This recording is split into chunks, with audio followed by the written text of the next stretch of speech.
Ang ating topic ngayon ay tungkol sa legal foundations ng pamamahala ng negosyo.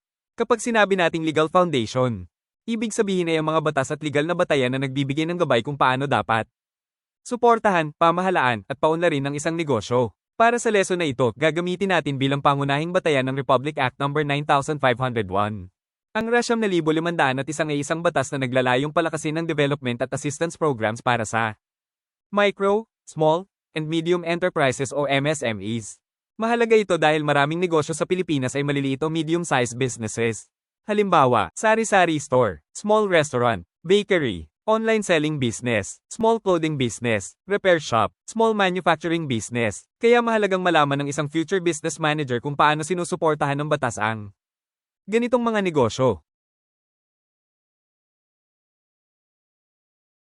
Commit your way to the Lord, trust also in him, and he shall bring it to pass. Psalm 37 verse 5.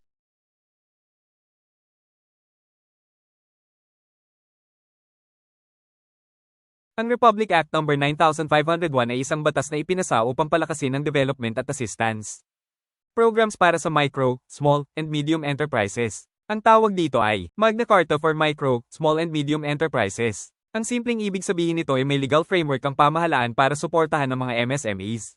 Hindi ibig sabihin na ang government ang magpapatakbo ng negosyo. Ang ibig sabihin ay nagbibigay ang pamahalaan ng mga mekanismo at programa na makatutulong sa mga negosyo na magsimula, mag-develop, makipagkompetensya, at lumago. Simple explanation. R9,501 katumbas batas na sumusuporta sa MSMEs. Bakit kailangan natin ng ganitong batas? Isipin natin ang isang maliit na negosyo. Halimbawa, mayroon kang maliit na food business. Maganda ang produkto mo, pero mayroon kang problema. Una, kulang ang kapital. Pangalawa, maaaring kulang ang iyong kaalaman sa business management. Pangatlo, maaaring hindi mo alam kung paano maabot ang mas maraming customers. Pang-apat, maaaring wala kang sapat na technology. At pang-lima, marami kang competitors. Dito nagiging mahalaga ang government support. Ang Republic Act 9501 ay bahagi ng legal framework na nagtataguyod ng environment kung saan maaaring mapaunlad ang MSMEs. Mahalaga ang MSMEs dahil hindi lamang sila simpleng maliliit na negosyo. May malaking papel sila sa ekonomiya. Kapag nagbukas ang isang tao ng maliit na restaurant, maaaring kailangan niya ng cook, cashier, waiter, delivery rider. Ibig sabihin, ang isang maliit na negosyo ay maaaring lumikha ng trabaho para sa ibang tao. Kapag kumikita ang negosyo, may income ang owner at employees. Kapag bumibili sila ng supplies, nakikinabang din ng ibang suppliers. Kaya ang isang negosyo ay maaaring magkaroon ng epekto hindi lamang sa owner kundi pati sa community. Bilang business manager, hindi sapat na marunong lamang tayong magbenta. Kailangan din nating malaman kung saan maaaring humingi ng assistance at ano ang mga available na support programs. Halimbawa, kung kailangan natin ng training, maaaring may entrepreneurship programs. Kung kailangan natin ng financing, may mga financing mechanisms para sa MSMEs. Kung kailangan natin ng marketing assistance, may programs na makatutulong sa market development. Kung kailangan natin ng technology, may support para sa technology adoption at development. Kaya ang isang mahusay na manager ay hindi lamang marunong mag-manage ng resources. Marunong din siyang maghanap at gumamit ng available opportunities. Ang MSME ay abbreviation para sa Micro, Small and Medium Enterprise. Kapag sinabi nating enterprise, tumutukoy ito sa isang business activity o negosyo. May iba't ibang laki ang mga negosyo. Mayroong napakaliit na negosyo, mayroong small businesses, at mayroon ding medium-sized businesses. Mahalagang maklasify ang negosyo dahil ginagamit ang classification bilang batayan sa pag-target ng iba't ibang programs at assistance. Easy reminder, micro, small, medium. Tatlo ang pangunahing categories na dapat nating tandaan. Micro, small, medium. Huwag muna nating gawing complicated. Tandaan lamang, micro katumbas pinakamaliit, small katumbas mas malaki sa micro, medium katumbas mas malaki sa small. Mahalaga rin na tandaan na ang legal classification ay maaaring gumamit ng asset size at maaari itong ma-review o ma-adjust ayon sa batas at mga kaugnay na patakaran. Kaya hindi dapat isipin na permanenteng pareho ang classification figure sa lahat ng panahon. Isa sa mahalagang konsepto sa classification ng MSMEs ay ang total assets ng business. Ang assets ay mga bagay na may value at ginagamit ng negosyo. Halimbawa, equipment, machinery, furniture, vehicles, business supplies, other business assets. Mahalagang tandaan na ang land kung saan matatagpuan ng business office, plant, o equipment ay hindi kasama sa asset computation ayon sa framework ng batas. Bakit kailangan ng classification? Dahil maaaring gamitin ito upang matukoy kung anong programs at assistance ang angkop para sa isang negosyo. Important reminder, classification helps government target appropriate MSME programs. Isa sa pinakamahalagang konsepto sa Republic Act 9501 ay ang government assistance. Ang isang business owner ay maaaring mangailangan ng iba't ibang uri ng tulong. Kung kulang ang knowledge, kailangan niya ng training. Kung kailangan niyang palawakin ang business, maaaring kailangan niya ng financing. Kung mahina ang sales, maaaring kailangan niya ng marketing assistance. Kung luma ang business process, maaaring kailangan niya ng technology. Kung hindi niya alam kung paano ay manage ang business, maaaring makatulong ang business advisory services. Ibig sabihin, hindi pare-pareho ang pangangailangan ng bawat negosyo. Hindi sapat na may capital ang isang entrepreneur. Kailangan din niya ng knowledge and skills. Halimbawa, maaaring marunong siyang gumawa ng produkto ngunit hindi siya marunong mag-budget, mag-record ng sales, mag-manage ng employees, mag-market, mag-control ng expenses. Kaya mahalaga ang entrepreneurship education at training. Bilang future entrepreneurs, dapat nating tandaan, money without knowledge can be difficult to manage. Kaya mahalaga ang combination ng capital dagdag knowledge dagdag skills dagdag good management. Isa sa pinakamalaking problema ng maraming small businesses ay capital. Halimbawa, gusto ng isang entrepreneur na mag-expand. Kailangan niya ng bagong equipment. Kailangan niya ng additional inventory. Kailangan niyang dagdagan ng working capital. Pero kulang ang kanyang sariling pera. Dito mahalaga ang access sa financing. Itinataguyod ng Republic Act 9,501 ang mga mekanismo upang mapadali ang access ng MSME sa financing. Important idea, business growth often requires capital. Pero dapat ding tandaan, ang utang ay responsibilidad. Hindi dapat mangutang ng walang malinaw na business plan at kakayahang magbayad. Halimbawa, mayroon tayong si Maria. Mayroon siyang maliit na food business. Maganda ang kanyang produkto at marami siyang customers. Ngunit gusto niyang palawakin ang negosyo. Kailangan niya ng bagong cooking equipment. Kailangan niya ng dagdag na supplies. At gusto niyang magkaroon ng delivery service. Kung hindi sapat ang kanyang sariling capital, maaari niyang tingnan ang mga legal at government-supported financing opportunities na available. Para sa MSMEs, ang mahalagang lesson dito ay, hindi dapat isipin ng entrepreneur na kapag maliit ang business, wala nang available support. May mga programs na nakalaan para sa MSME development. Kahit maganda ang produkto, kung walang customer, mahihirapan ang business. Halimbawa, mahusay gumawa ng cookies ang isang entrepreneur. Pero kung hindi niya alam kung paano mag-promote, mag-package, mag-price, maghanap ng market, maaaring hindi lumago ang kanyang business. Kaya mahalaga ang marketing assistance at market access. Hindi lamang dapat tanungin ng entrepreneur, ano ang ibebenta ko? Dapat din niyang itanong, sino ang bibili? Saan ko sila maaabot? Paano ko ipapakita ang value ng produkto?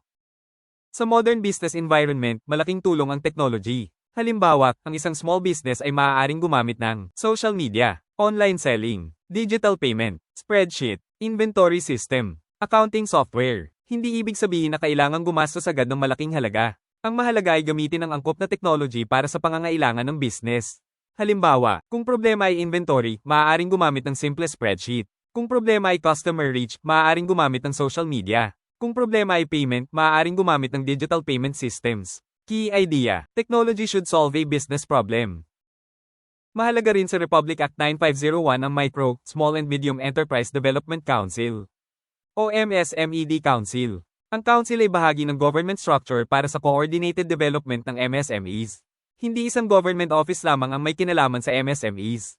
Maraming government agencies ang maaaring magkaroon ng programs at responsibilities na may kaugnayan sa negosyo. Kaya kailangan ng coordination. Simple explanation. MSMED Council katumbas mahalagang coordinating body para sa MSME development. Isipin natin na may 5 tao na tumutulong sa isang business. Kung lahat sila ay nagbibigay ng parehong tulong, maaaring maulit lamang ang kanilang ginagawa. Pero kung coordinated, ang isa ay tumutulong sa financing. Ang isa ay tumutulong sa training. Ang isa ay tumutulong sa marketing. Ang isa ay tumutulong sa technology. Mas magiging organized ang assistance. Kaya mahalaga ang coordination sa government programs. Ang isang maliit na business ay hindi dapat agad isipin na wala itong kakayahang makipagkumpetensya. May mga policies at programs na naglalayong bigyan ng opportunity ang MSMEs. Halimbawa, maaaring magkaroon ng opportunity sa government procurement at business partnerships. Depende sa applicable rules and requirements. Ang goal ay magkaroon ng mas magandang opportunity ang MSMEs na lumago at maging competitive. Key idea, small business does not mean small potential. Hindi kailangang makipagkumpetensya lamang ang small business sa malalaking kumpanya. Maaari rin itong maging partner ng large enterprise. Halimbawa, may maliit na food supplier na gumagawa ng local products. Maaaring maging supplier siya ng isang malaking company kung pasado siya sa quality, price, delivery, at requirements. Sa ganitong paraan, maaaring magkaroon ng bagong market ang small business. Kaya mahalaga ang linkages between businesses. Bilang future managers, maaari nating gamitin ang 5 area na ito bilang simple guide. Kapag may problema ang business, itanong, finance problem ba? Training problem ba? Marketing problem ba? Technology problem ba? Partnership problem ba? Kapag natukoy ang problema, mas madali nating maisip kung anong klaseng assistance ang maaaring kailanganin. Isipin natin si Juan. May mini grocery siya. Gusto niyang dagdagan ng products. Gusto niyang ayusin ang store. Gusto niyang mag-advertise online. Gusto niyang bumili ng equipment. At gusto niyang patasin ng sales. Ngayon, bilang business manager, ano ang dapat nating gawin? Hindi natin kailangan sabihin agad na, kailangan niya ng pera. Dapat muna nating tukuyin ang iba't ibang needs niya. May financing need. May marketing need. May technology need. May business development need. Tingnan natin ang situation ni Juan. Kung kailangan niya ng additional capital, maaaring kailangan niya ng financing. Kung hindi siya marunong mag-manage ng inventory, maaaring kailangan niya ng training. Kung kulang ang customers, kailangan niya ng marketing strategy. Kung gusto niyang mag-online selling, kailangan niya ng technology. Kung gusto niyang makahanap ng suppliers o business partners, maaaring kailangan niya ng business development support. Important lesson, one business can have many needs. Kung mahihirapan kayong tandaan ang buong lesson, ito lamang ang 5 bagay na dapat ninyong tandaan. Una, sinusuportahan nito ang MSMEs. Pangalawa, itinataguyod nito ang entrepreneurship. Pangatlo, itinataguyod nito ang access sa financing. Pang-apat, may business development support. At pang-5, layunin nitong mapalakas ang competitiveness ng MSMEs. Kapag alam ninyo ang 5 ito, mayroon na kayong magandang foundation tungkol sa Republic Act. 9,501. Napakahalaga ng clarification na ito. Ang government support ay hindi nangangahulugan na ang government ang magpapatakbo ng business.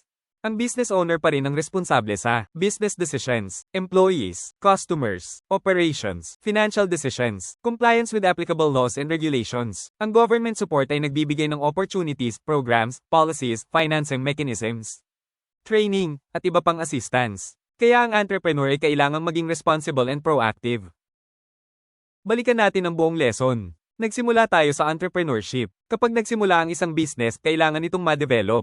Para mag-develop, maaaring kailanganin ng financing. Kailangan din ng marketing at technology. Kapag mas mahusay ang business, mas competitive ito. At kapag naging competitive at well-managed, mas nagkakaroon ito ng opportunity na lumago. Kaya ang Republic Act, 9,501 ay mahalagang legal foundation para sa government support and development of MSMEs. Kung isang sentence lamang ang tatandaan ninyo sa lesson na ito yon. Ang Republic Act 9501 ay batas na nagtataguyod ng development at assistance para sa MSMEs upang magkaroon sila ng mas magandang opportunity na magsimula, umunlad, makipagkumpetensya, at lumago. Bilang future business managers, mahalagang alam ninyo hindi lamang kung paano kumita. Kailangan din ninyong malaman, ano ang batas, ano ang inyong responsibility, anong support ang available, at paano ninyo gagamitin ng tama ang opportunities. I can do all things through Christ who strengthens me. Philippians 4 verse 13.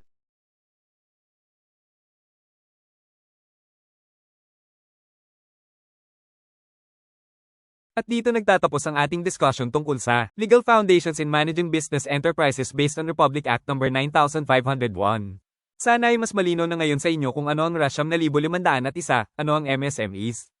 At bakit mahalaga ang government support sa pag-unlad ng mga negosyo. Tandaan, ang pagiging entrepreneur ay hindi lamang tungkol sa pagkakaroon ng negosyo. Ito ay tungkol sa pagiging responsible, knowledgeable, prepared, at willing to learn. At bilang future business owners at managers, mahalagang alam natin ang mga batas at policies na maaaring makaapekto sa ating negosyo. Kung nakatulong sa iyo ang discussion na ito, huwag kalimutang like, subscribe, at share sa Teacher Lumaban YouTube channel. Dito sa Teacher Lumaban, sama-sama tayong natututo, nagsisikap, at umangat. Tandaan, hindi kailangang mabilis ang pagkatuto. Ang mahalaga, patuloy kang lumalaban at patuloy kang natututo. Ako si Teacher Lumaban. Maraming salamat sa inyong pakikinig. See you in our next lesson. Teacher Lumaban. Learn, apply, grow.